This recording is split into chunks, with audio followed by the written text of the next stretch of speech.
and make those embers glow.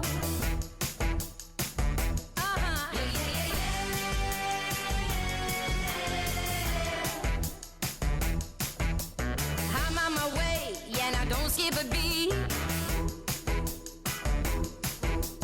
I can't help it, I've got happy feet.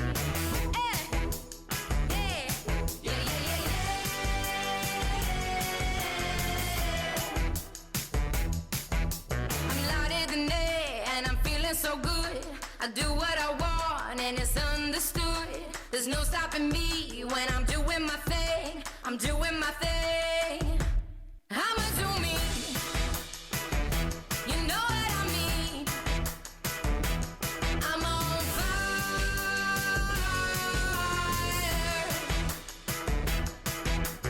I'm feeling glad there's a spark in my soul.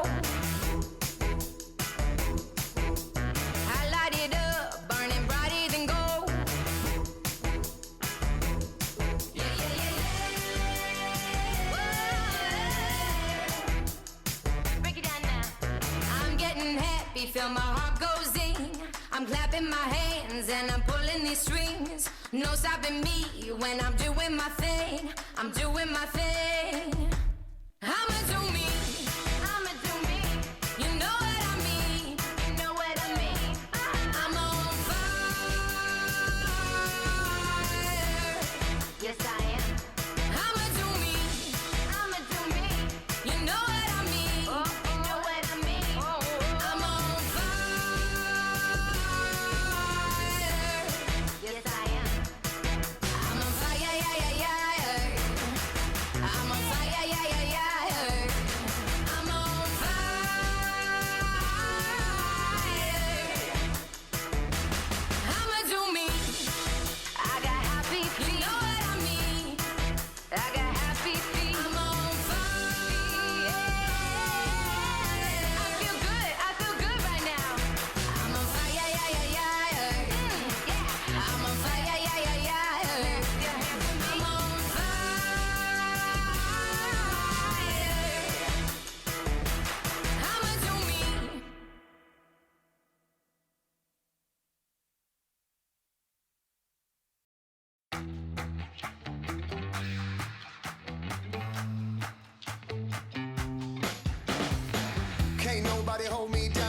I'm steady walking like I got 3 commas in my bank account, living loud. So get your cameras out. I'll probably do the same thing if I was you. Looking at me now, now.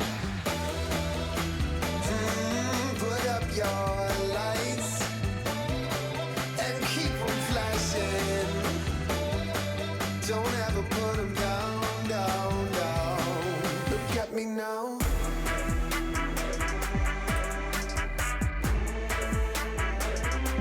Look at me now.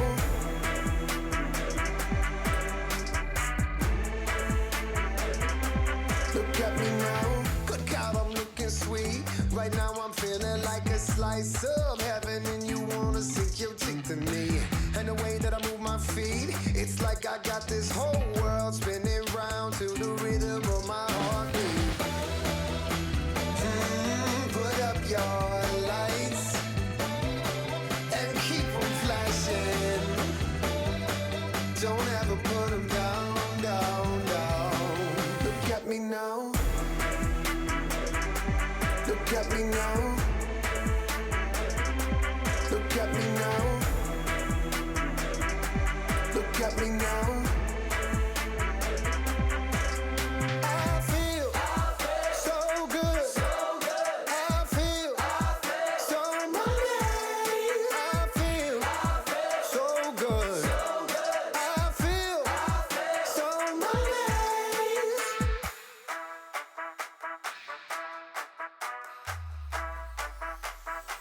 Look at me now. Look at me now.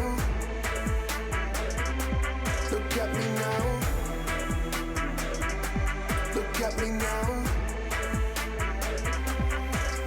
I feel so good. I feel so money. Look at me now.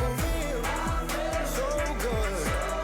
I feel so money. Look I can't seem to focus, and you don't seem to notice I'm not here. I'm just a mirror. You check your complexion to find your reflections all alone. I had to go. Can't you hear me? I'm not coming home. Do you understand? I've changed my plans, 'cause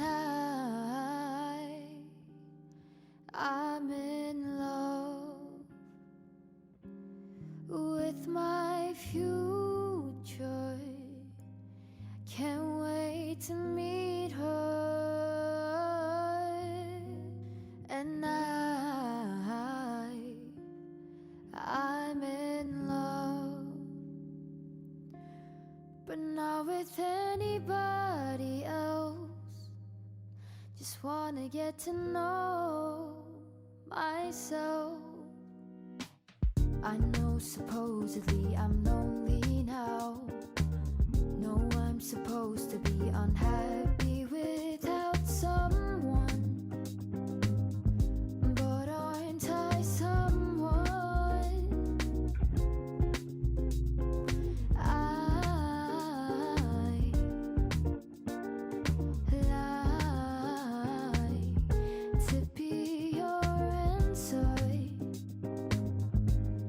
You're so handsome,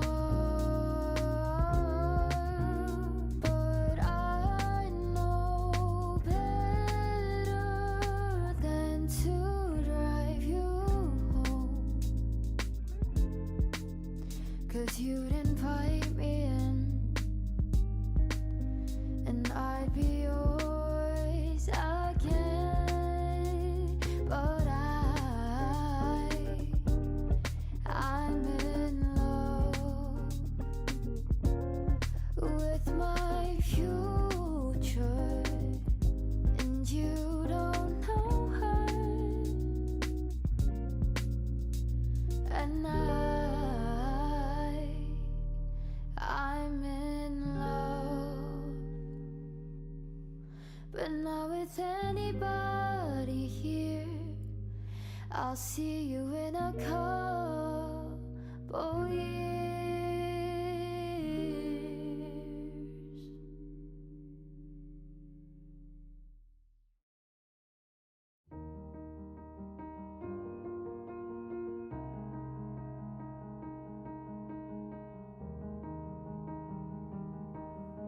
It's been a little while since I've looked in your eyes and walked that bridge to the other side.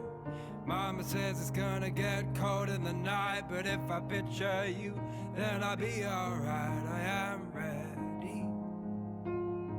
I am ready for you to be here.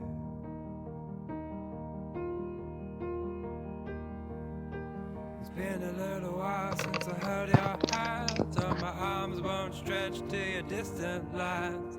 Give me every person in the whole wide world, and I'll pick you out in a second, girl. I am ready.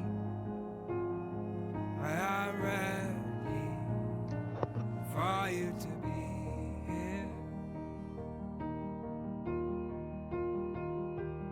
For you.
All right, everybody. Okay, this is Mark Wong, evening host of Late Night Coffee Show. This is an episode 23, May the 16th, Sunday, 7 p.m. Pacific Standard Time. How's everybody doing? The usual suspect, you guys, Easy, Joey, Scott. Thanks for everybody joining. Albert, Anas, joining from Sacramento. We have many members joining for this special evening. Can somebody tell me if the audio visual is all good? Sound is okay? Visual is all okay? If everybody's good, then we're gonna start. Okay, so we have another exciting evening this evening. It's a special topic. It's kind of a diverging a little bit away from main clinical theme. It's a little bit of a technological, techie theme tonight. It's no other than the title is Do-It-Yourself Beginner's Guide. My digital journey continues from no other than Dr. Richard Wong. I thought this would be a really good topic because I personally also gone through a similar route of learning to do it myself. About 5 years ago, I flew to Toronto to meet a distributor of one of the largest 3D printing manufacturer group called the Stratasys, right? And Stratasys, when they first came out, the printers were like super big. They were the size of a refrigerator. And for whatever the reason, I had this burning desire to get one and start learning how to do guided surgery myself, right? Guided surgery is nothing new to me because, year 2005, that's when I first got into guided surgery. As soon as I start to do, quite a bit of all-on-4 concept and started researching it, and I was a Nobel user by then.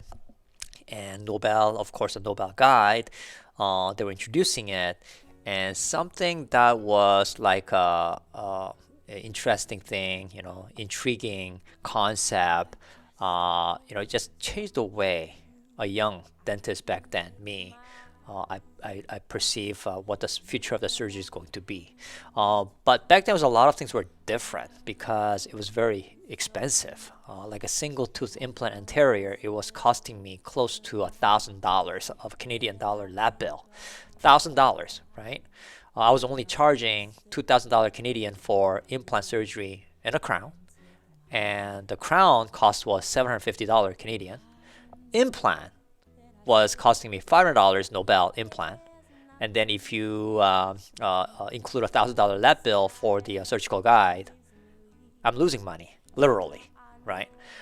So some of us were doing it not because of anything else but curiosity, right? Because it was an everyday thing, but we were convinced enough that this will become a future. Now, fast forward, year 2021 now.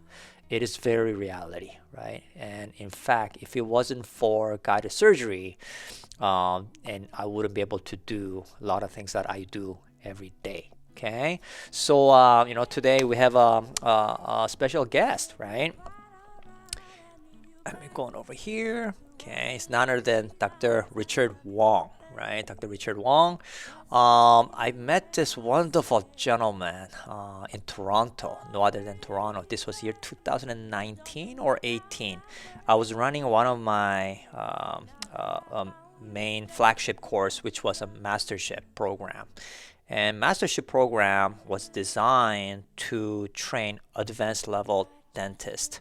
It was immediate anterior therapy 2-day course, immediate molar 2-day course, locator course, which was run by Ho-Young back at that time was a 1-day course, and a full arch 2-day course, and a lateral window advanced sinus elevation lateral window 2-day course.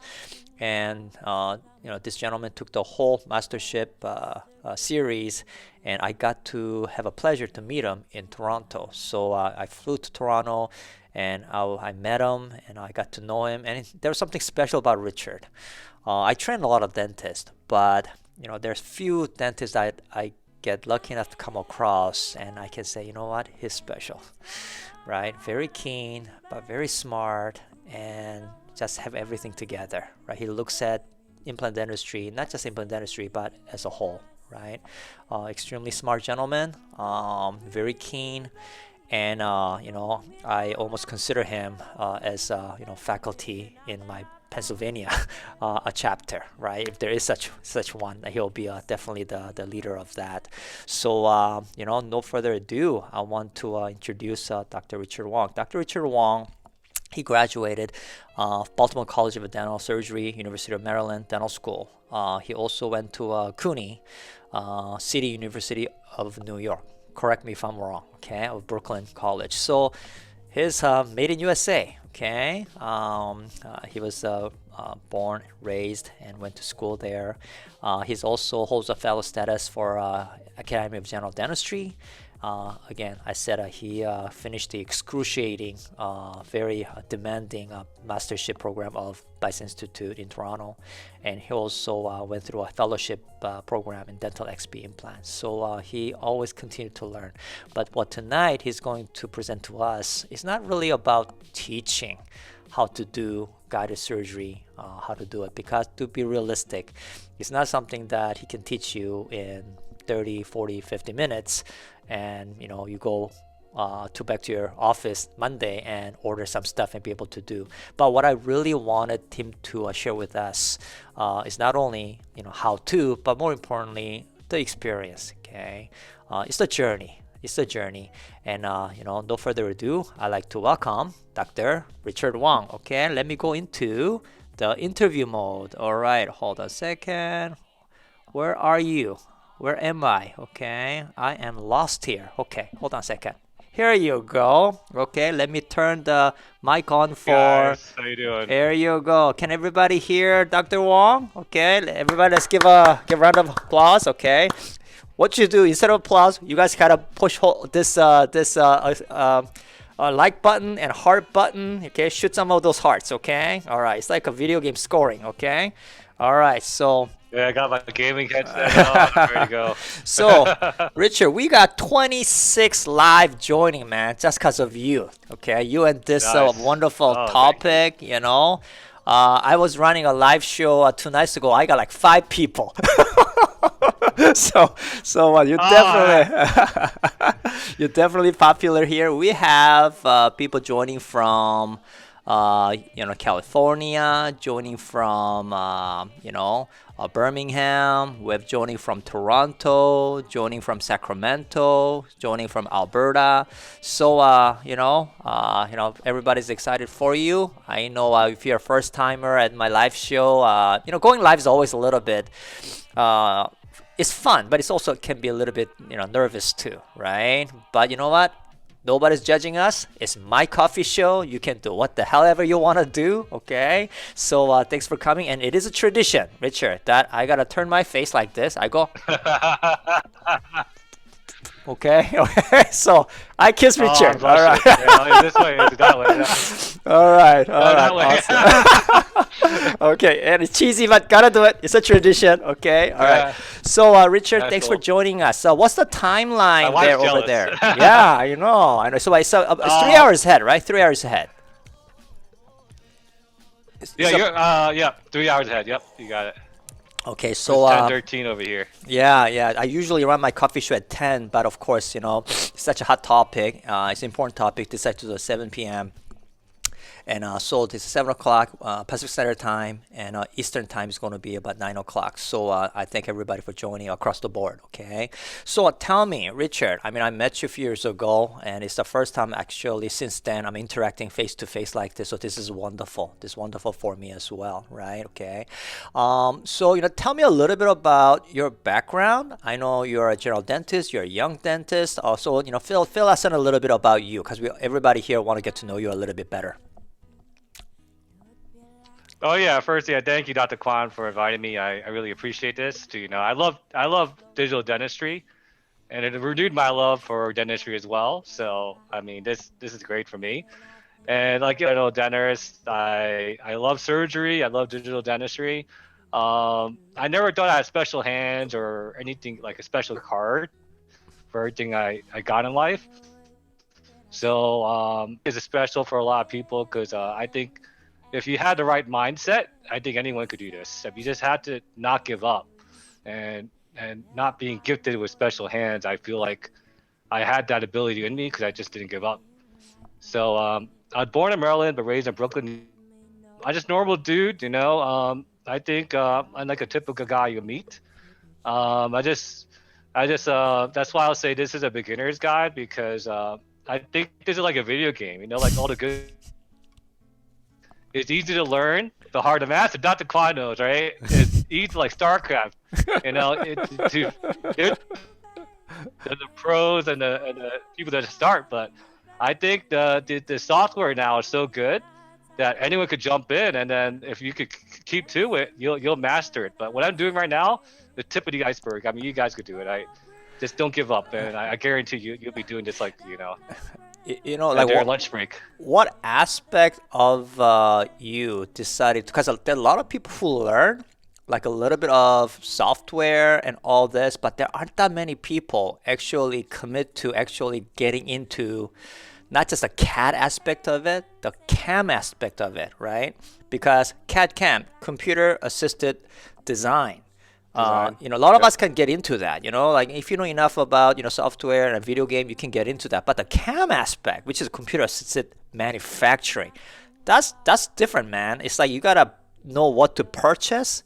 You got to learn how to use a 3D printing, and you got to know how to maintain it, how to clean it, how to load the liquid and all that stuff. I know you're going to go through a little bit of that because the reason I ask it is because I went through a similar thing. I spent like $80,000, on a Stratus machine. I flew to Toronto, I bought it, and then I used read a manual, and I parked it in my Bice Institute because I didn't have a space in my clinic. And every night I'm spending like 2 to 3 hours trying to learn this thing. And my gosh, it's not an easy thing because I went through that about 5 years ago, right? And then for me, I went through all that full circle. I did learn how to do that. And the one thing that I come to realize is that, oh my gosh, maybe this is not for me, right? And I went out and hired people to hire people to, do this. So what I did gain is that maybe I don't do it every day, do it myself, but I can dictate the workflow. And I can tell, Kevin, do this part, Aaron, do this part, okay, Jeff, do this. So I can orchestrate it, and so I kind of know what's going on. But tell us a little bit of it, like a, do-it-yourself education, like, what was like some of the overview of the step that you had to take it to learn so that you know what to buy and what to do this and what to do that, like just briefly. Okay, so I mean, I think a lot of times when you take these dental focus courses, they focus on teaching the software. Like I took a lot of Blue Sky Bio educators, and they all focus on software. But a lot of times you leave with holes, what it's supposed to do after. What's the post processing? Exactly. The 3D prints, and then that where I actually joined Florida. I was lucky. Eric Maraca, he was a huge help to me in the beginning, and I could ask any questions. Cool guy, great, good heart. And he showed me what's cheap way to do it because I try to be frugal. 1,000 people here, and the average income's like 45 grand.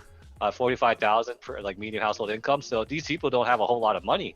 So I for me, like a 3D printer, I was like, I can't spend thousands of dollars. Like, let me find a $300 printer. Yeah. So I you know, just Google, YouTube it, and then there's so many hobbyists just chiming in, and I'm thankful that we had such like, we live in a great age right now because everything is online, and you could instantly learn stuff. Just if you had a desire. Like, I go to Facebook forums or dental. You just go in there and you just like glean all the data you can. Like, just learn as much as you can. But I mean, all this is online, and that's why I learned how to post processing, and I actually had a desire to do it because I wanted to and able to have a surgery guide the next morning. And for me, like, it's like it's hard to wait for 2 weeks, you know. And I always want to be in control. Like, what's the whole point of doing DIY and doing all of this design if you can't see the final products? That's right.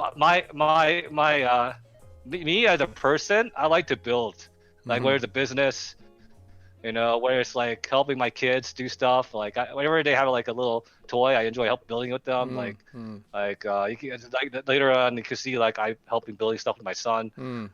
It's a good way to bond, and I try to teach him, like, you know, just use your you know, God-given ability just to try to like do stuff for yourself, not depend on anyone else. I mean, sometimes I just feel like you should do that, exercise that ability. Wonderful. And a lot of it, you know, that we're being a dentist, I mean, we enjoy hands-on and learning the steps. And I find that when I was building my motorcycle for the first time, again, through YouTube, right? And it took me over a year to rebuild my bike. But my dental diagnosis, treatment planning, execution, that 3-step always came in handy, whatever the object that I wanted to build. So I think it goes, it translates really well to learning new skills. So what I'm going to do, no further ado, I'm going to go into a case review mode, and then I'll let you start your presentation. Okay? All right, Richard. Okay. Okay, I'm just going to go over right here. Right here. Okay, hold on a second. Let me just control this right here. Okay, take us to it, Richard. All right. Hey, this beginner's guide. I thought it was good wordplay, but it's a guide to my journey for simple, affordable way to do good self-guided surgery. I think it's a marathon, though. You know, it's not a sprint, so you gotta go through your way and learn for yourself. Okay, and I'm just a regular dude. You know, just I have like a busy family, small kids. I mean, we have a real estate side hustle too. So I just, you know, I just like doing stuff, you know, staying busy. I want to teach my kids good work ethic because I know anything I got in life I didn't. It's just because I didn't work hard enough, or I did work hard enough. Enjoy working out. I was lifting weights since I was a teenager. So you're a big dude. You're really well built, dude. Like, you know, I mean, he's a double the size of me, you know, for sure. I mean, I enjoy lifting weights. I mean, just building and creating, and I just have a vision for myself, and I just do it. So what's the today? You know, the main point of today is I want to show that that do-it-yourself affordable.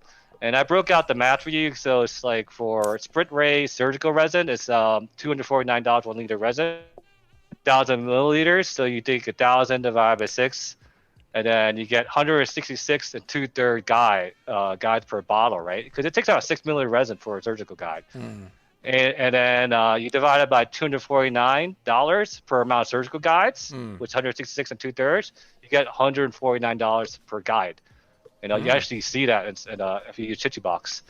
And then, but this I use Sprint Ray, so I use Rayware. But the total is about $22 because you have to export it from Blue Sky Bio. So that's where they make their money, because if you do the whole design process, you could practice all you want. But the thing is, the moment you export, that's when they get the money, because the software is free, but they make money somewhere. And I think it's great. Yeah, it's great software. I totally. I mean, I don't get any money from them. I just love the way that they allow you to do it yourself for an affordable price. And I mean, I think this is all about mindset too. When I never had like special hands, so when I come in with a surgical guide, I feel like, you know, Dr. Kwan, he placed more implants in the morning than I do in a month. So I could never match the skill set. So if I do implants, it's like just eyes blindfold and everything. But I mean, I really Henry Ford's quote, like, "What do you think you can, or you think you can't, you're right." So if I had a certain guy, I feel like I think I can do it. I feel like more confident. But I've been freehanding cases, and I feel more confident, and it's a good thing for me. But the Chichi Box slicer is also free, and there's a lot of affordable printers. I mean, you get the Frozen line, Anycubic. I personally like the Frozen. I think it's better, well built for me, and I never had a problem with that. My Frozen Sonic Mini, and also the calibration and the leveling the build plate, because when you buy the affordable printers, you gotta level yourself. The proprietary ones are auto level, but once I leveled my Frozen, and it's like a step-by-step process, and I never had to change it again. I just I printed a lot of splints off of that one, and it never had a problem. And it's easy to learn. It's fun. Sorry. Yeah, so it's the 3D printer. Anycubic, and Frozen. That's a 3D printer, right? Something that you Yes, can that's it. buy. Yep. Yeah, who carries that? Do you buy directly through them, or do you purchase through a dental reps, or like how do you purchase these? There's a joke about dental reps. Everything costs more. but the thing is, I mean, the dental reps are great, by the way. I'm just saying that if you buy dental companies, they tend to. Yeah, But we I all get know it from that. Amazon. Okay, Amazon. Gotcha. And a Amazon, Chichubox is is a freeware. It's a software, correct? Yes, it's slicer. So when I first started, I had no idea what a slicer was. So what a slicer does, it takes, say you have a 3D object, an STL file. You can't just send it to the printer. What you gotta do is put in a slicer, and it slices all the STL file, the 3D object, into 2D images, right? And you can set the parameters. You could get 100 microns to 50 microns, but those are the slices. They tell the printer like what's the thickness, right? So you could set that. What's the cure time? Okay, it tells you like how much the build plate lifts each time from the FEP. The FEP is pretty much a non-stick plastic with a resin stays on, because there's a fat. But it's it's a lot easier when you see it. But it tells all the parameters how to make that print from an object. And a lot of people don't realize too. When I first started, I didn't realize it. It had a different file extension. For Frozen, each one is different. For Frozen, PHZ. For Horla, something else. So you had to use a slicer that will convert it to the printer format, the file format that printer could read to generate that 3D object. And these are the little things that the courses don't tell you. This is the thing, right? That's this exact experience that I had. I took some courses, but they talk about their software, but then nobody really talks about the CAM aspect of it, the manufacturing aspect of it. So that's why I just kind of wanted to throw it out there. So what is the cons? Okay, it can't be all that good. So like resin prints are messy. I tell you, I spilled resin prints. And I mean, I'm not the guy that's like super organized. You see me in my workstation. I'm always like I'm kind of organized. So, but the thing is, like, I have a way I found out from a hobbyist how to clean it, but I'll show you later. But it's additional time to design and process post-process prints. The post-processing prints you could delegate to your staff once you get like a system down, and you write some instructions, they could follow it. But the initial learning curve, you just gotta spend the time. I mean, there's some days I want to play video games and stuff, but I'm like, hey, let's get some training done. So you just gotta have a vision and stick to it. And one of the things I use is Atomic Habits by James Clear. Once I read that book, it changed my mindset. So I spent like 5 minutes. I could commit to it if you set something small and do it every day versus like an hour goal. So like set it 5 minutes, 2 minutes, whatever, but just do something. And there's you're gonna have a lot of initial print failures if you're lower cost printers. You gotta dial in the resin settings. But I found dental 3D printing forums on Facebook help, and there's like all types of forums, hobbyist forums that can help you with that. You still need a proper dental implant education, and I love Dr. Kwan because I met you. You're a good natured guy, a good heart. I mean, I feel like you always want mentorship, even though I haven't seen you in person, but I feel like you're always there to help me out. So you always need that. And Yes, I thank you so much. And then it's always the surgical tool. Like anything in life, it's not gonna make you a Superman all of a sudden. You gotta still put in the work. Okay. I mean, I know that, and also you lack tactile sense. Okay, so like you can't feel the bone. I never be able to feel I felt anything. So even when I do like the crestal sinus lifts, I feel like I sometimes take off the guide, but I mean that's just me. For our last two drills. So if we're to say what you need are these are the things that you think are the minimal necessary list to get into this game, right? Yes, so I would say get Blue Sky Bio. You could go to the website, download it. Get Chuchu Box. It's free. I would download that. That's a slicer. Okay. And a Frozen Sonic Mini. I mean, if you were to get any of that, Frozen Sonic Mini is what I use. There's other ones too, but I find that is the best one. And I never had fill prints from that once I dialed in the resin settings and leveled the build plate. And another thing, some people don't know, never change a tire. When you level the bolts, because there's comes in bolts, you'll probably see in a picture later. You want to do it in a star shape. Okay. Like whenever you torque a tire in, you just don't do one side at a time. You just do it a star shape, so it levels it out, so you distribute the force. I mean, you definitely want an intraoral scanner. I have a Combi CT in my office, but because you need to get a DICOM file, which is pretty much 3D X-ray, and for a curing device, you could get a Melody Suzy that's cheap on Amazon. I call Anycubic wash and cure. It's like the poor man's version of the Form Wash and Form Cure. So you get that on Amazon too. It's like I think the 2.0, which I have, it's like 120, $150 on US dollars. And then you need 99% IPA, which is isopropyl alcohol. That's right. I get that. I'm just going to say, because a lot of people think that once they print it, it comes out, everything's all finished and put into the patient's mouth to do it.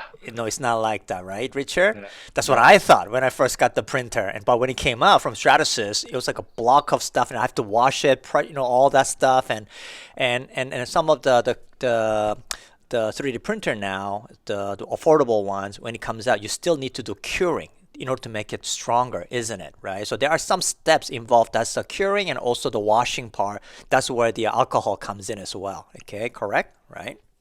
Yep. Got it. Yeah, I mean, and you probably want to get a guided surgery kit. Of course. I have Highest in one. Whatever you have, you can use it. You can actually use a non-guided kit if you know how to calculate the calculations. I can show you later how to do that. But yeah, you can hack the system. Now the sequence. So yeah.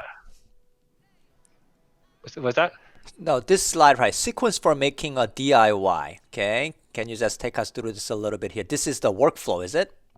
Yeah, workflow. Yeah, the sequence is over here. So the sequence is data acquisition. You have to get the data, right? So you want to get the DICOM file and get it to Combi CT, right? You want to learn how to export it too. So you could probably talk to your manufacturer. I use Prexion. I find it very intuitive. Medit Scanner for intraoral scanner is very intuitive too. I mean, if you ever use it, it's good software design. You want to make sure you have open system. I think they're all open system now, but a lot of companies weren't in the beginning. Yeah. Then you have to import the files to the software. Blue Sky Bio. This software is easy to get into. So I mean, it's very intuitive. You literally hover your mouse over a button. It'll tell you what it's for. So if you spend like 5 minutes a day, you probably learn it. Then you have to, once you get all the file, like you plan a surgical guide, you could actually export to STL. Okay. From Blue Sky Bio, and then you got to import to a slicer because the printer does not read it. You got to tell it where to put the supports, because if you don't put the supports properly, it's going to fail to print. And then also you have to put in the resin settings. So the beauty of the Sprint Ray and the Form Labs is all in there. They actually do it for you. So if you want to have like an Apple experience and know where everything's done for you, then go that route. But you still have to post-process the prints. And what I do is I follow the manual. Every resin has their own instructions, and I like to make it like a quick cheat card and then something that's easy to read. So you break it down so your staff could follow it. I mean, the staff's not going to read it like you do, so I will just break it down for them so you could delegate it. But then you print it, you post wash the surgical guide, and then you cure it. And there's a lot of I like the Anycubic. I think it's great, and it's very cheap. It's a poor man's version, and I think anyone could afford it. All right, let's go to the next one here. So you're going to take us through this flow process a little bit, Richard? Sure. Yeah. I mean, this Chitu box here, right? So this is a slicer I use, and I prefer that for the hobbyist printers. So this is layer height, right? You determine how thick the layer is. And if you look at Rayware to the left, that's the one I also use. And then what happens, you can set 100 microns at 0.1 milliliters, or you can have 50 microns or 0.05 milliliters. The difference is like, say if you have a 10 centimeter print, right, which is 10 millimeters, then that's 100 layers, okay? So if you do the 50 microns, for a 10 millimeter print or 1 centimeter, it's 200 layers. So you got to realize when you do something with 50 microns, it looks smoother and everything, but it's a lot more wear and tear because every time the build plate goes into cure another layer, there's a lot of stress in the machine. And then also the LCD screen has to cure it. So you shorten the life. But most of my stuff, my splints and my surgical guides, I print at 100 microns. The real question does it make a difference of the fit of the guide? That's always been this was the thing. I did a test. The reason I purchased Stratasys because it had like up to 15 micron, like 10 micron or something. It was highest resolution, fine. So and in my mind, the finer the better fit of the guide is going to be. But the reality is not necessarily so. Because the amount of what it requires for the guide to fit the normal, let's say single, double, triple, a surgical guide, I could not tell the difference with my tactile, the fit of it, right? But what Richard here is saying is important because what he's talking about is, that's a 50 micron versus 100 micron, that twice the amount of work printing a guide doesn't make a big difference. And the answer clinically, to be honest with you, it doesn't make that much difference. I agree with you on that, right? So what it means is that you don't need to necessarily purchase a very, very expensive 3D printer if you're just interested in doing function of a surgical guide. Would you agree with that? I totally agree. I think surgical guide is a great way to start because the stuff you need is very cheap, and it kind of sees if you're interested in pushing through and learning digital dentistry. So you could do this all really cheap. And you could expand as you grow. I mean, if you like it and you love it, you could do more. Yeah, for sure. Okay, all right. So tell us about this one here. What's up, FPP film versus build plate? Okay, so this is what I didn't understand in the beginning either, because what I did is I had to do some searching, and I found out what the tug of war is. So whenever the build plate comes down to the resin vat, it has to cure the initial layer resin, so it sticks, right?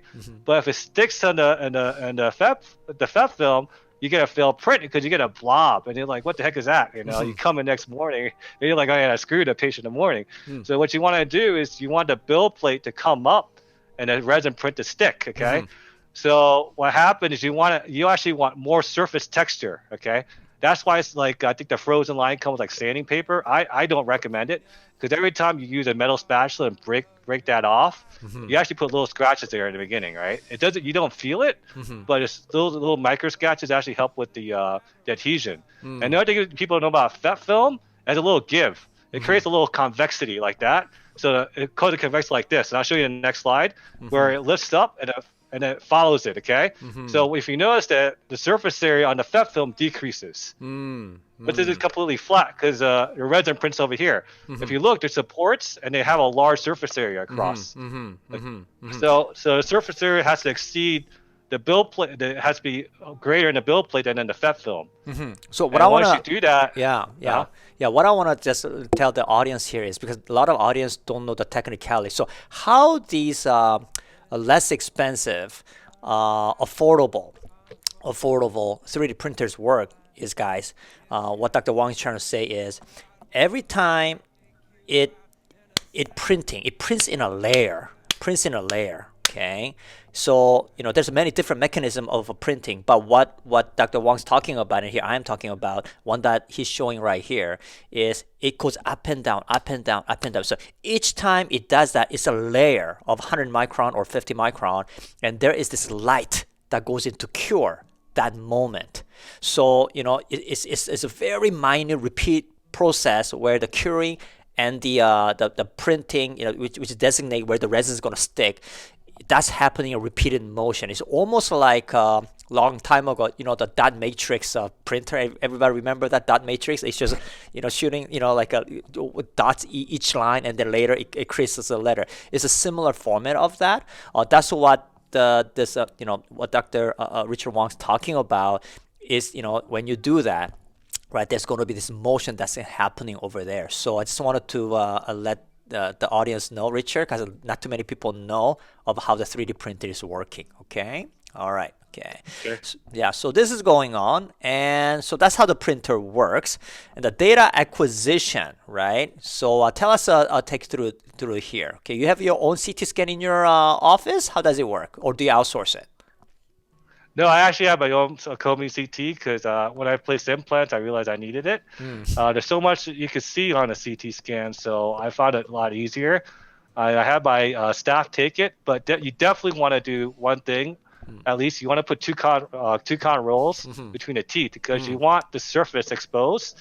Because when you actually superimpose the data, you want the surface of the occlusal anatomy to be there, so you could it relate it to each other. Because if you don't, you can't relate it to each other to make a surgical guide.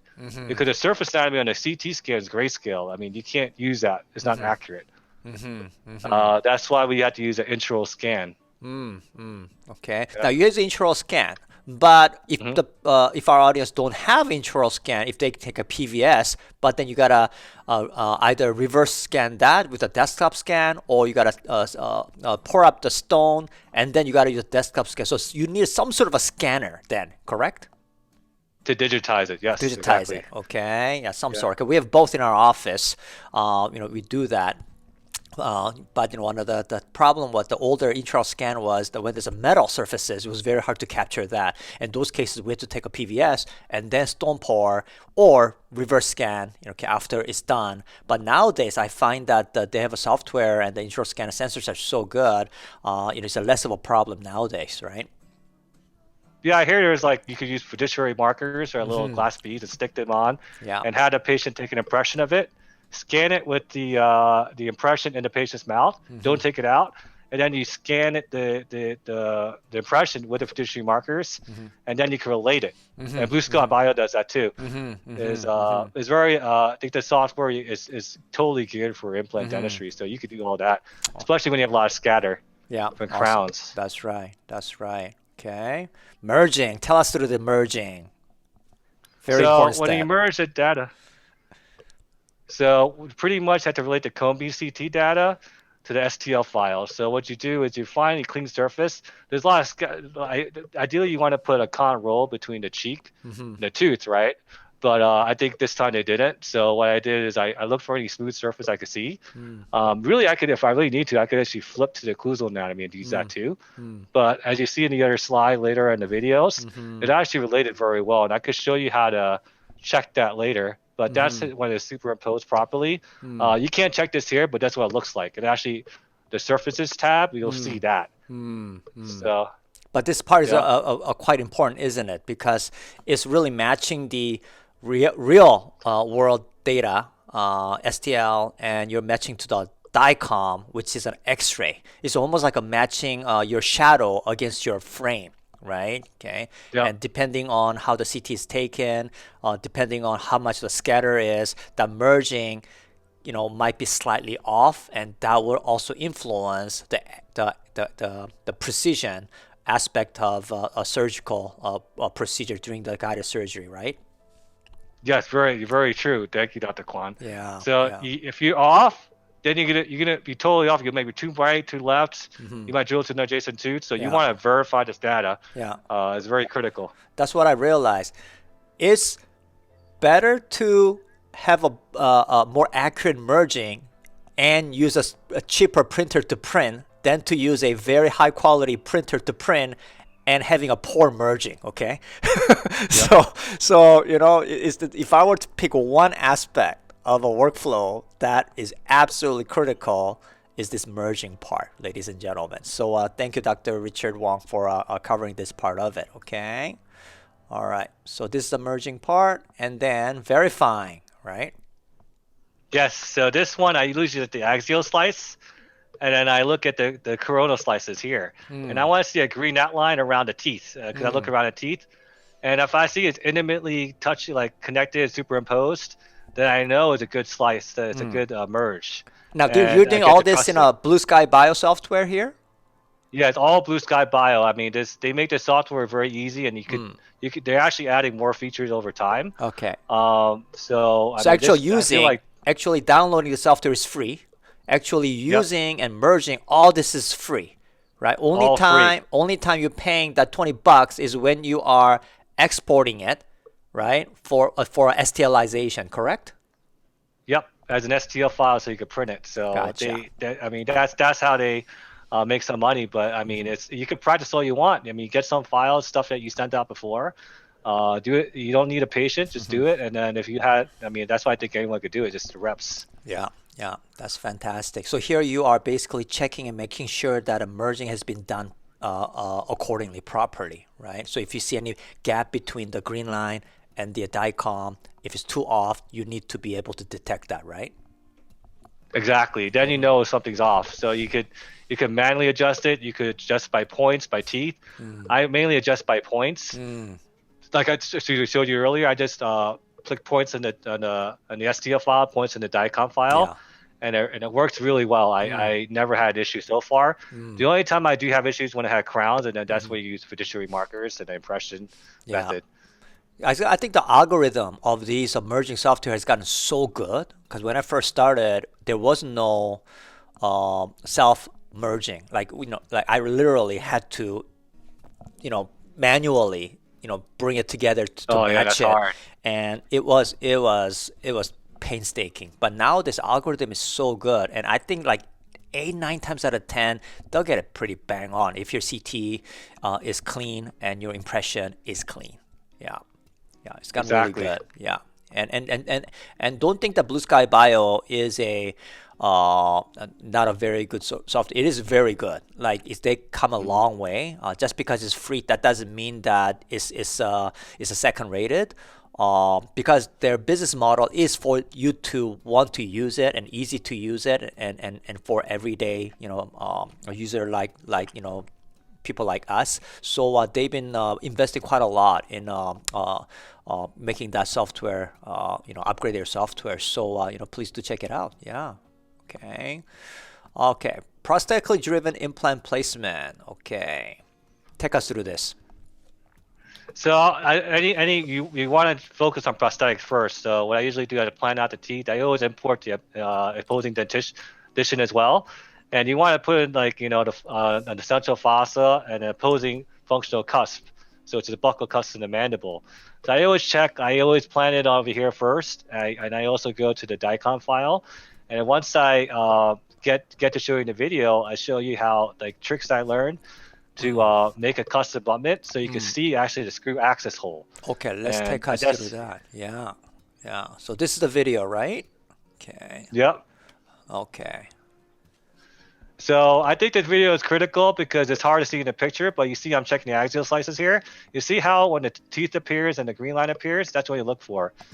And you see how there's no gaps between the green line and the tooth. And the beauty of this is you can actually use a green line to approximate your gingiva too, because it's a scan of your gums and your tooth, right? So if you want the 4 millimeters, you could actually do it on Blue Sky Bio and get it dialed in. And you see that's money. The 15 millimeter, I just put in the custom abutment. Now I'm adjusting it now, just to get it where I want it in the central fossa. I'm moving it there, and then you just have arrows. And and not just try and get the right orientation to move it in the direction I want. Because this is a 3D object and a 2D screen. So what you have is you could move it over time to get a 3D object with your mouse. And if you want to get into it, you got to get a 3-button. Like I use a gaming mouse, a 3-button gaming mouse, because otherwise you can't use it do this kind of manipulation. Now I check over here and tangential slice going all around. Make sure that you're not That hitting little triangle kind of. Yeah, you're making sure that Adjacent you're teeth, hitting yeah. your adjacent teeth or anatomy and all that stuff, Yeah. right? Okay, good. Yep. Good. I think this is a beautiful part of this, right? Because a traditional way of working with the lab is that lab makes it, they send you a still image and then you have to say, good or bad and then print it. Whereas here you have a minor control over the position of the implant, right? Exactly. I mean, you could put it exactly where you want. Just going to the thought process, I think it makes you a better implantologist, because what I do is, like, when you take a course, like I'm going to show you like Ebbinghaus forgetting curve. When you take a course after 31 days, like 30 days, a month, they found out that people forget 80 to 90% of their knowledge is, thanks, Paul. 89% of knowledge, you forget it. I mean, it's just crazy. Another neuroscientist actually checked it out. I actually looked up other universities. That's why I think it's critical to exercise your knowledge. You gotta like, every time I do this, I'm thinking the thought process, how I'm gonna do a better implant placement. And I review my notes, and I just constantly putting in this tip of my cerebrum, so I don't forget it. So right now, it's printing the outline. Yeah. So I mean, if you want to watch the rest, that's fine, up to you. But this kind of stuff is like, over time you get faster.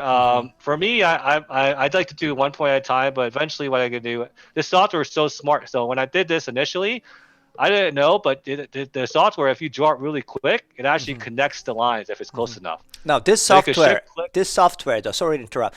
This software is part of a Blue Sky Bio, or is this something else? It's all Blue Sky Bio. You could do all in Blue Sky Bio. Got it. So there's many different panels, right? You have to go through, and you have to learn it. You see all the panels to the right Yeah. on the screen? I actually went through all those panels in different orders. So you have to be. It's like a video game. You have to learn like the interface, how to interact with the software, and that comes with reps. I mean, it's reps. Like one thing I learned about weightlifting is I keep on doing it to get good at it. So Malcolm Gladwell talked about 10,000 hours, Outlier, the book Outlier. Yeah. And I realized like mastery takes 10,000 hours. So if you're not putting in the hours, you're not going to get good. Yeah. So that's why I started doing it. And I mean, this over time, I'm learning more stuff about the software. This software is awesome. And you don't have to be, filthy rich to use it. You could be like I'm a small business owner. With only 4 staff and a small town, and I'm doing it, so anyone else could do it. That's the wonderful thing about 3D printing compared to 3D milling. The milling machine can take up to $50,000 to $100,000 depending on what you're milling, but 3D printer, you can grab it like how much does your printer cost? What, $5,000-$6,000? You're right. Okay. So, not mine. my printer, the Frozen Sonic Mini, is like $300 on Amazon. Oh my gosh! Right. And So barrier to entry is so low, right? Barrier to entry is so low, right? Okay. Yeah. So that's what makes, I think, 3D printing is going to change the game in digital dentistry. I said before too, like once they announce 3D printing material, that's going to be good for final restoration. It's going to change the way you guys do final restoration, right? Things that we used to think about, inlay, porcelain inlays, crowns, and things like that. Once they get Health Canada approved or Health USA approved, FDA approved, and I believe there are some resins that are actually approved for strength of a final restoration in the United States, if I'm not wrong. So that's going to really change it. So it's not just the printing for guided surgery, guys. Okay, embracing this digital, understanding 3D printing, because eventually the milling is going to be obsolete. That's my opinion. I think 3D milling is going to be obsolete. I think it's going to be all replaced by printing. People are printing metals now, okay? So this whole idea that we embrace about 3D printing, the fundamental concept is going to pay dividends for early adopters like Richard and some of you guys are about to do so, right?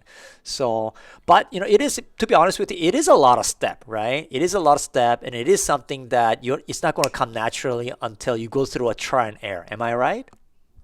Yep, trial and error. You got to push through failure. I mean, it's anything in life. Sometimes you're gonna give up, but you just gotta keep pushing. So anyone doing weightlifting knows that you have to fail. In order to grow, you have to hit failure. Yeah. And then when you put your muscle to overload, and that's how you get bigger and stronger. And also, you get one of these printers. Not only you print for a surgical guy, but you can print toys and for your children. Oh, yeah. And, make some necklaces for your wife, and you can come up with the different excuses. I'm sure, right? That's what I tell my wife. We had to buy something, and instead of going to dinner, get some 3D printer. That's right. That's right. It's amazing how printer costs come down so much, right? Yeah. Come down so much. Because I remember my first printer, Stratasys, the printer cost me $80,000, and the cartridge, the liquid, cost me Canadian dollar $1,500. And you need to buy two liquid for me. One liquid for the actual printing for the main part, and the second liquid for the base material. Right, and it was so expensive, but over the last 5 years, the cost of the printing became so affordable. It's becoming more affordable. Not only the machine, but also the liquid is becoming a very competitive pricing. So I think that's a good thing for us general dentists, for sure. Okay, so take us through this now. Okay, this is getting a little more technical now, right? Oh yeah, so this is very important for you to know. A lot of people, when you go get the surgical guide and you want to put in the parameters, so for loose guide bot, they don't have the parameters for highest in one guide. And with this, what the beauty is, even if they do have your parameters, what they do is like they calculate the numbers for you, you have to buy the metal sleeves. So I think that's very important to know. And I'm frugal. I like to save money, so. What you do is you find out the width of this, right? And the guide holding hammer, that's actually in the resin print. And then for me, it's 5.0 for one guide. For the regular, you want to get, if you look at that little bowl I have here to keep my drills, I don't lose it. There's a one for regular and there's a one for wide. Okay, and you see in the photo on the right, I actually verify it. Okay. So you're gonna print a few, and you notice that it's not 5.0, and the guide holder it's 5.3. Because I found out after I printed it, if it's not 5.3, it doesn't fit. Because I don't know, if because you need some slack in there or just resin shrinkage. I don't know exact reason, but that would work for me. And every printer is different. Like I heard someone said in Photon S when I was reading the forums. He had a 0.4 extra, so it all depends on your printer and your resin, okay? And the height, I just left at 4. That's gonna be the sleeve height, but I don't use a metal sleeve. The offset is important. So what you look at when you look to the right over here, the red is the key, and I have a keyless system. But if you have a key, I mean, not the Compine, I never use a key, but you have more stuff to worry about. I mean, so. I personally don't recommend a key system, and the metal sleeve I don't use. So what the offset for me is drill length minus implant length. Okay, and you can use the digital metal calipers to measure it yourself. You definitely want to do it yourself and double check it, and then for me it's 11.5 offset. Okay, and what offset is the top of the printed guide to the top of the implant. Okay. So once you know that, you could do that to any implant. It doesn't have to be guided, because for anything with a stopper, or you could do the top of the drill head, as a stopper. So you calculate that from the implant length to the top is offset. Okay. Yeah. Does that make sense? I'm going to explain to everyone? you. Yeah, I totally understand what Richard is saying, but some of you might not have totally understood it because not everybody's smart like Richard. So I'm going to debrief it. Okay. I'm just a regular guy. So this was the part that I struggle a lot too. Okay, older versions. Okay, the default of Blue Sky Bio is that they assume that you're going to use a system with a traditional guide system, surgical kit, meaning that once you print it, you need to put a metal sleeve onto the guide. Okay, so that it has a sleeve, metal sleeve, and your surgical kit, like a BioHorizon or Nobel, the traditional ones, you have to use a spoon. Okay, spoon to put on inside of a sleeve, and then you put a drill. So you got a printed a guide, and you had to accommodate the sleeve and accommodate the spoon and the drill. So it's a stacking system, right? Which is, in my opinion, not good for two reasons. You're adding cost to it. And second, it makes the surgery more challenging because you got more things to hold in your hand. So what has changed everything is ever since the MegaGen developed the keyless and spoonless system, meaning that drills like this here that comes with a built-in a spoon. So it's one drill does it all. Okay, and you don't need any metal sleeves or other things that is in between, so it makes it more accurate as well. And of course, One Guide is another system who soon adopted the original idea of a MegaGen into the One Guide system. So my recommendation is, if you're going to get into this type of do-it-yourself, go with the system that does not require additional sleeves or key. Not only that, I mean, those additional sleeve is going to cost you a few bucks, $5-6 each time you do it, right? So, but more importantly, for accuracy purpose of it. But what it does mean though, because of Blue Sky Bio default is you got this sleeve and all that, you gotta recalculate that.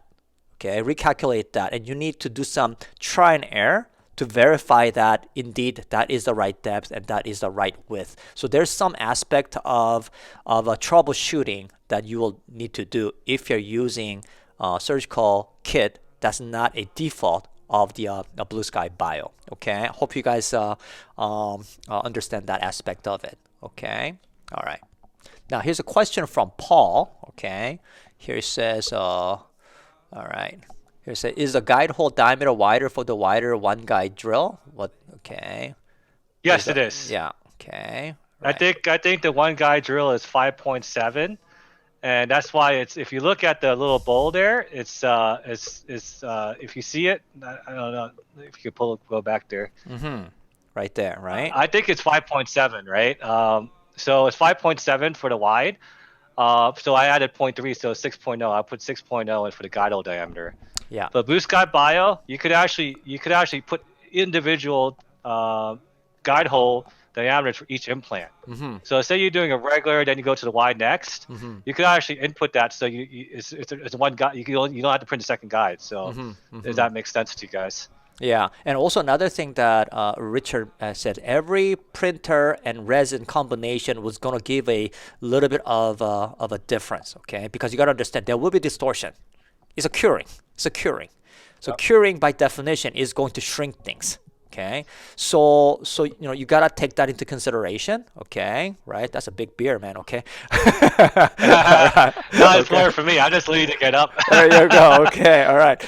So you gotta do your thing. And also, a lot of people don't know is that during the post production, doesn't matter how accurate the print is, when you try to put the surgical drill in there, it might be a little too tight, and there is something called a keyhole that you can use to basically scrape the inside of it, just clean all that up so that the drill fits in, quite tight but passive, right?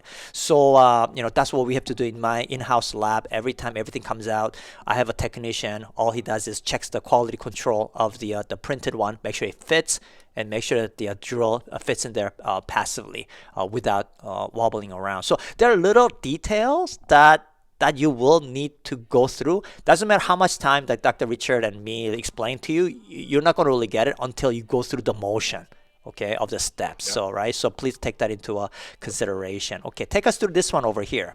Okay. Yeah, so this is how I did it, and this is the final look of it, what it looks like when it comes out from the build plate. The supports and everything. The thing is, for me, what I learned is you got printed at an angle, especially you don't want supports around a guide hole. Because that's the whole point when I was talking about the FEP. Is actually less surface area hitting the FEP if it's at an angle versus the whole thing horizontal. So because it creates that pull. So typically I want less supports around the guide hole because then it's less cleanup. But I mean, I printed an angle. The splints I hear is better to print it flat. So if you want, because if you do surgical guides, it's very natural to jump to splints. But this is what I did. I if you look, I don't think it's this one, but over here I measured the from the depth to the sinus. So you could do that all in Blue Sky Bio, and then I mean it's a very great software. So yeah, that's what it looks like at the end, the lower right. So it comes out like that. Yeah. Well, it And comes that's out how like they're this. processing. You gotta clean it to look like this. Yeah. Right. Yeah, you gotta kill. Yeah. Like seriously, Got guys, it. you don't think that this come out like this and you can just directly put it right after come out to patients, but it won't fit. Okay. You see all this little spider web thing. This is what Richard talks about as a support, because you gotta print the support like building a bridge. Okay, you need a bridge support, and then you got a material there, right? And then once it's printed, you gotta clean that up, and you have to polish a little bit to make it look like this. And it's important where you put the support, because if you put the support where the critical design part is, where the hole is, it's not going to be accurate, right? So that's what Richard is talking about. You gotta learn to put it in a direction that is going to print in a way that it's not going to interfere with your critical design part of it. Okay, yeah. So again, it's a try and error as well. Okay, a little bit of that. It's understanding CAD as well as understanding CAM, which is manufacturing. Okay, all right. The fun part, the messy part, right? Take us through. Oh, it is a messy part. Yep. So like, yeah, I actually this part over here. This is my poor man's guide. So so I actually got this over here. I did it the ghetto style. I pretty much put it like this is a dog buddy, and if you look, there's a lip on it, right? So I mean, I sometimes spill stuff, sometimes I grab stuff quick, so it's a good way to contain all the mess here. And I personally like to pop these off the build plate.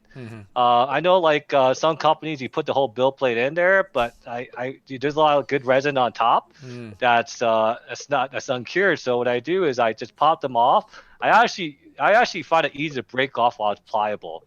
I mean, there's some guys like to do it after it's cured, or some girls like to do it after it's cured. But I feel like it's easier because it's actually like rubber band. You feel the little like bend, and then it snaps. And if it's a lot easier to stick it in these little pickle jars. They use it for kimchi. Actually, I found on Amazon.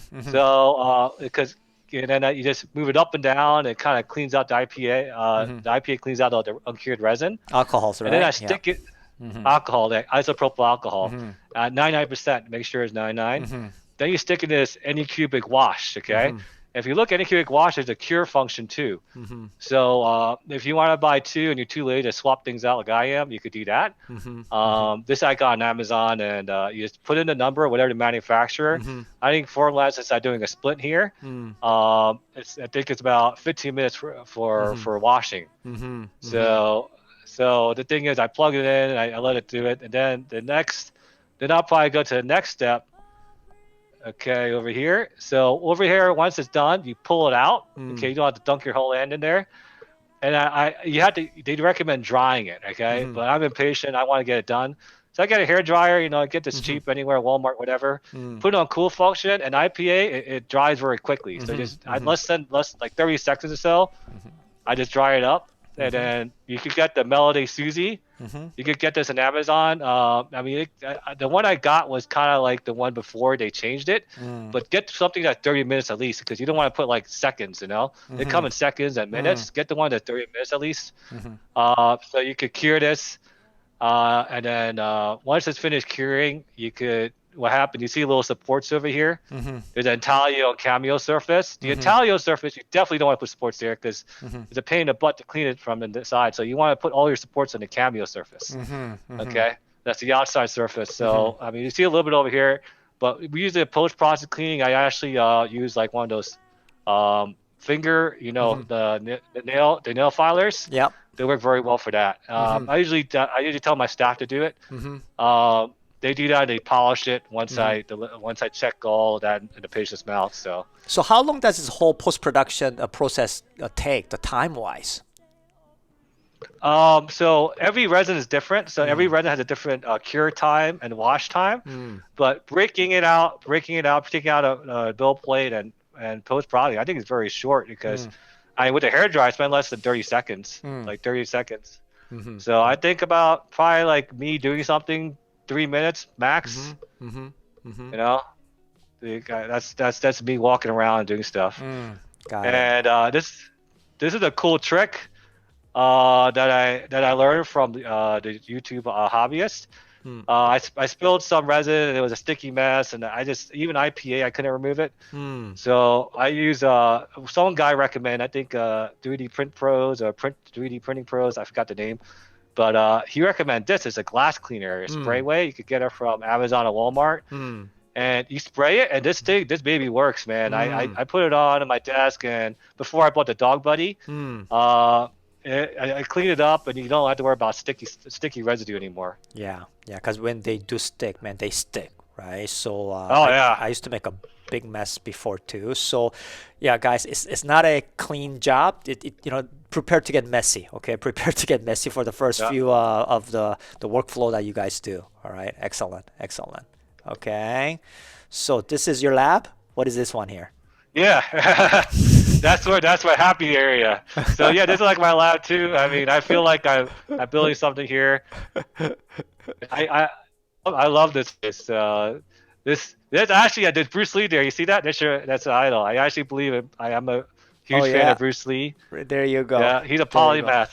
Yeah. You know what Bruce Lee said? He said a lot of, he's a philosopher. People like athlete like Ali, Bruce Lee, they're more than just martial artists, right? They're philosopher. That's why they're loved. They're legendary. And one of the quote that I use from Bruce Lee is that I do not fear a man who practice 1,000 kicks once, but I do fear a man who practice one kick 1,000 times.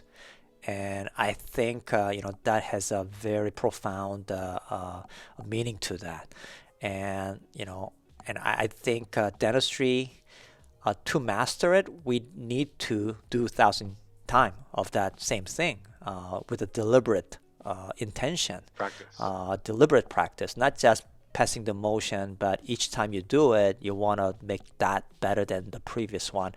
And I think that's what digital journey is. A lot of people think that digital is a solution, meaning that you just need to know that, and you put your ingredient in the beginning, you get your product at the end, and then you stick it into a patient's mouth and then drill, and everything's perfect. Well, I wish that was that simple. The reality is that digital dentistry is not a solution, even though the manufacturer might want to tell you and sell it to you like that. But what in reality it is a tool. It is a tool. And that means it's only going to become beneficial depending on how you are willing to learn about it and how much willing you are trying to implement it in your daily practice, right? And certainly digital dentistry is not a sometime thing. It's an everyday thing, right? I think you made that point really, really clear, right? And just like, how, Richard, you said about weightlifting and getting into health. People are looking for a solution, right? Can I take that pill and that's gonna shred all my fat and then get good looking? We human nature is that we're trying to look for an easy way out, but the reality is there is no easy way out, right? You gotta pay your price, whether it might be your time or your effort, right? And there will be failures, right? There will be failures. But one thing I really love about this whole idea about guided surgery is not really the execution part of a guided surgery, Richard, but for me, it forces you and I to go through the motion of diagnosis and the planning and looking at the adjacent roots, looking at the bone density, looking at the anatomy.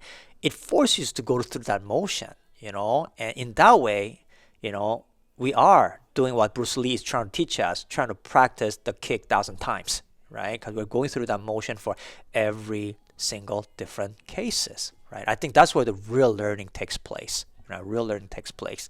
That's fantastic. Take us through this one over here, right? So this Ebbinghaus forgetting curve. So pretty much this guy's a 19th century German psychologist. He plotted how much information he retained after a certain amount of time. And he found out like after 31 days, after a month, he forgot 80 to 90% information. So what I think is critical, like people when you take continuing education and anything in general when you adopt new stuff is that make sure you implement it very quickly. Because if you don't, like, and when you first take a course or something, you get like you got this passion. You gotta ride that passion. You gotta ride it because it's like fuel. So you guys gotta do it and start implementing it and just like do something. But I found that the best way to retain something, me personally, after I found out about this, is I make flashcards. Like I just have this digital phone has flashcards now. Just review the material. So like Blue Sky Bio, when you start planning cases, you actually review the stuff about implantology in your head. So it's still it's the tip of your cerebrum because it's like anything in life, like a muscle. If you don't use it, you lose it. It atrophies. Absolutely. And you lose that synaptic connections. Absolutely. Absolutely. I agree with you. Who are these cuties here, huh? Yeah, I mean, there's my daughter Ellie and my son Riker. I mean, there's a birthday today. She's a very happy girl, but yeah, they're just having fun. I mean, I think all about learning is having fun, having a good time. Because it gives you good it's more conducive to learning. I mean, it makes every time you can hit failure.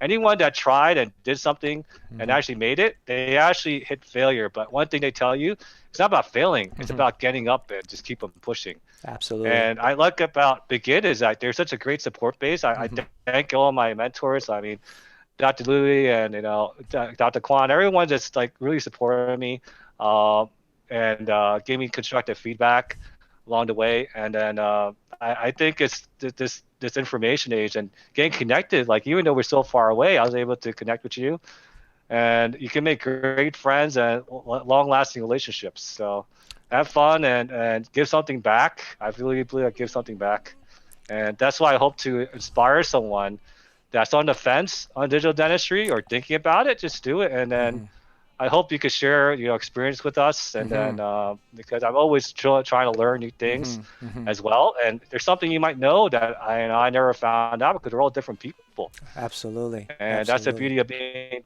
different. We bring all different stuff to the table. We have one quick question here before we let you go. There was a question from, Dr. Scott Jung? It says Sonic Mini 4K. I see it as $500. Where did you find this? Walmart? What is what is a mini Sonic? What is this one here? Is that the washer? No, that's a printer. Oh, that's printer. So what happened? Yeah, it has higher resolution. I went on YouTube before and I found some people had design issues with it because number one, like there is actually that tape. So when you have the LCD screen, there's a layer of tape around it. Okay, so what happened? It actually increased the distance between the FEV film and the LCD screen. And over light it diffuses over distance, right? That's right. And then there's other issues with the build plate too. So the bracket that holds the build plate, so it's very rigid. So when you level it, what happened is so rigidly attached to it that the build plate doesn't have enough give. That's why you loosen the bolts to level properly against the LCD screen. Okay, so I mean, you could buy it. I don't have any experience with it, but when I went on YouTube, because whenever I buy something, it's just first gen. And anything at first gen, you always have design issues. They're just trying to work stuff out. Absolutely. So if you want to get, I mean, some people love it, some people don't. The ones that I follow, they on YouTube and the hobbyist printers. The good thing is that such a user base, they actually give their honest feedback, and then they had to do a lot of stuff to get it to work. Was it the Frozen Sonic Mini? It's been out for a while, and people that thing that's like a tank, man. Yeah, that's a workhorse. I never had, workhorse. So I like less fuss, but if you want to try the 4K, I mean, that's totally up to you. Yeah, I mean, there's going to be happy medium somewhere, depending on where your barrier to entry is. Like, I've used like $80,000 3D printer, and I've also used a cheaper one to learn a few things. For me, in my practice, we're using Asiga, which is about $20,000, $25,000 machine, but we've dialed in the resin liquid, the curing time, the workflow. So for us, it makes sense for us to buy another Asiga so that the workflow is continuous. So, and we do such a high volume number. So that for us, we have a cheaper one as a backup, but our workhorses are two Asigas going, and we have the exact workflow of the curing time, the cleanup, and all that stuff all set up. So it's going to be, individual decision later. But what I would recommend is, if you are unsure where to get into, I would say talk to Richard, because he went through some of that, and he's going to give you some of the realistic benefit and expectation and the limitation of some of the printers that you're going to get, right? Okay, so definitely there's going to be learning of a CAD aspect of it, which is going to be the software aspect of it, but definitely learning how to use the CAM aspect of it, manufacturing aspect of it, and that's a reality. So and some of these answers you cannot get from the dental reps, man. They don't know enough. So be prepared to talk to members like Richard or Eric, or join some of the other Facebook forum that you will build some relationship, and who's going to help you get through that together. And it's great to have somebody like Richard in our on Begin, because I mean, by no means he's know-it-all, all that expert, but he's gone through that, right, in the more or less a recent journey, so that he'll give you more realistic tips and tricks that you guys can go through without too much of a hassle. So Richard, thank you very much for joining us this evening. I know I only asked you for about a little bit of an hour, but you went almost an hour and a half, and thank you very much. So I really appreciate it. I learned a lot myself as well, and thanks for making 3D printing. And also I want audience to know that it's not just for printing guide. You can make what is that, night guards. There are different materials that's available now, and you can print models as well. So you can print pretty much anything. Okay, so making 3D printing and dentistry, 3D dentistry, making it real, right? Making it real, and that's what I love about you, Richard. There's no fluff. You make it real. You tell it as what it is, right? So looking forward to seeing you in person again. Continue to provide good information to our members on Begin, and hope to maybe we can do a part 2 in the future if there's enough of us want to ask more questions. So thank you, Richard. Okay, everybody, let's give a round of applause to Dr. Wong. Shoot some hard, okay? Shoot some hard, shoot some likes, okay? If there's any more detailed question, I will leave this post on for another 24 hours so that you guys can exchange information, exchange links, where to purchase it, and Dr. Wong will answer some of the questions that he can, okay? Richard, you take care, my friend, okay? I'll let you go. Send my love to your family, your wife, and your beautiful children for me. Okay, take care. Stay healthy, my friend. Thank you. Okay. Thank you, Dr. Kwan. Thanks, everyone. Awesome. All right. Okay. So that's it. Okay, that takes to us. Hope you guys learned a lot. I try to make a late night coffee show more than just about what I am. I want to make this, once a week show something real. Something fun, and also more than anything, give an opportunity for many of our members that can exchange some good information, right? This is a platform for us to learn from one another. That's what it really is, and there's nothing more beautiful about that than in dentistry, right? And nobody knows everything, but nobody has to know everything. I don't know everything. I'm still learning. That's why I love this profession. I've been in it for 26 years, and I love every minute of it, because, especially nowadays, digital, it truly makes my imagination come to reality, right? So once again, you guys, thank you so much. And today's a verification code, because you guys are well deserved CE credit. Okay, it's going to be, all right. Okay, 1 CE AGD point is going to be this. Okay, it's going to be this. Everybody, okay, write that down. I cannot post on the post, okay, because only people who watch it will be able to have this verification code. So you put it down on your on notepad, okay, right? LCS 23 DIY, okay. So you do that, and if you want to get the C point, you need to shout out your name and your city so that I can screen capture and send it to Grace tonight. All right. Okay, guys, you have a wonderful evening. Thanks everybody for joining. Okay, that was a lot of fun. You guys take care, and I will see you next week, my friend. We had our ups and downs, baby. Sometimes we were tight, and sometimes oceans apart. Gotta learn just how to move on without you. Move on without you.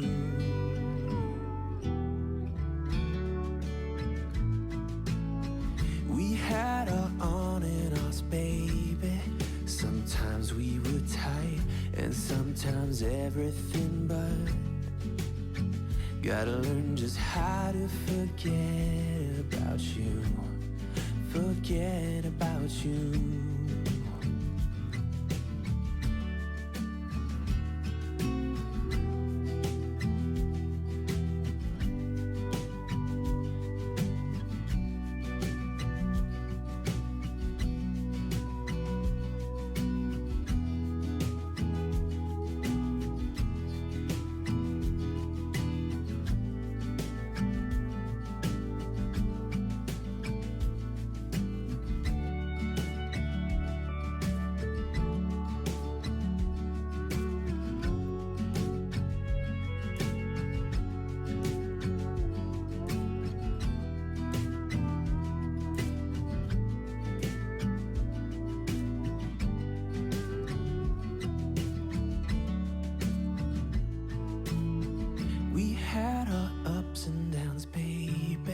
Sometimes we were tight, and sometimes oceans apart. Gotta learn just how to move on without you. Move on without you.